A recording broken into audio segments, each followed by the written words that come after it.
नमस्कार दोस्तों, आप सभी का हमारे चैनल स्पिरिचुअल सिंह पर बहुत बहुत स्वागत है जी। किसी ने भी क्या खूब कहा है, जिंदगी एक किराए का घर है, एक ना एक दिन बदलना पड़ेगा। मौत जब तुझको आवाज़ देगी, घर से बाहर निकलना पड़ेगा। दोस्तों, ये बात तो हम सभी जानते हैं कि इस संसार से हम कुछ भी लेकर नहीं जा सकते। खाली हाथ आए हैं, खाली हाथ ही जाना है।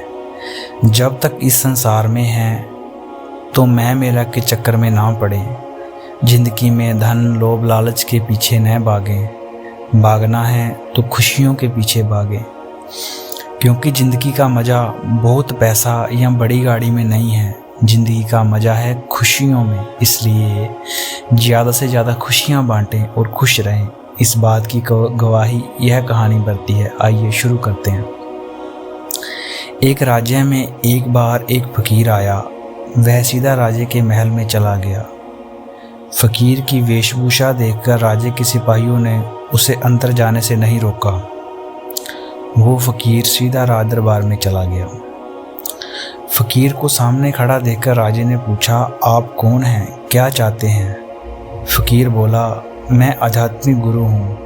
मैं प्रवचन देने के लिए दूसरे राज्य में जा रहा था। शाम ढल चुकी है, रात बिताने के लिए थोड़ी जगह चाहिए। फ़कीर की बात सुनकर राजा बोला, ये एक राजा का महल है, कोई विश्राम स्थल नहीं। आप बाहर जाइए, वहाँ रहने के लिए आपको कोई ना कोई जगह मिल ही जाएगी। फ़कीर ने राजा से प्रश्न किया कि हे राजन, क्या मैं जान सकता हूँ कि आपसे पहले ये महल किसका था?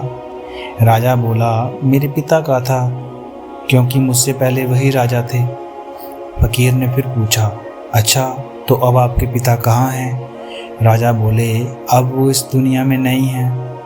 अच्छा, आपके पिता से पहले ये महल किसका था? फ़कीर ने फिर से पूछा। राजा को अब गुस्सा आया, लेकिन फिर से शांत होकर जवाब दिया, मेरे पिता से पहले यह महल मेरे दादाजी का था और अब वो इस दुनिया में नहीं है।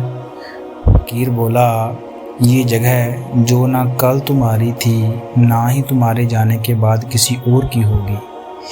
इस संसार में सभी लोग यात्री हैं, कुछ समय रहते हैं और फिर चले जाते हैं। जहाँ हम अपना समय बिताते हैं वही हमारा विश्राम स्थल है। ना तुम इसे साथ लेकर जाओगे, ना कोई और। बताओ, ये महल एक विश्राम स्थल नहीं तो और क्या है? राजा फ़कीर की बातें समझ गया और हाथ जोड़कर माफ़ी मांगने लगा और फ़कीर को रुकने की जगह दी। इसलिए दोस्तों, इस संसार में हमारा कुछ भी नहीं है।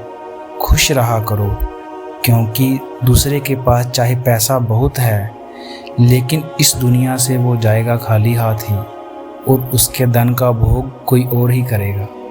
अगर पैसा होकर भी आपका जीवन दुखों से भरा है तो आपकी ज़िंदगी अपने आप में बेकार है। याद रखना और इस बात को गहराई से सोचना, आलीशान ज़िंदगी से बेहतर है एक खुशहाल ज़िंदगी। तो दोस्तों, आज के लिए इतना ही। वीडियो अच्छी लगी हो लाइक शेयर करना, चैनल सब्सक्राइब करना। धन्यवाद।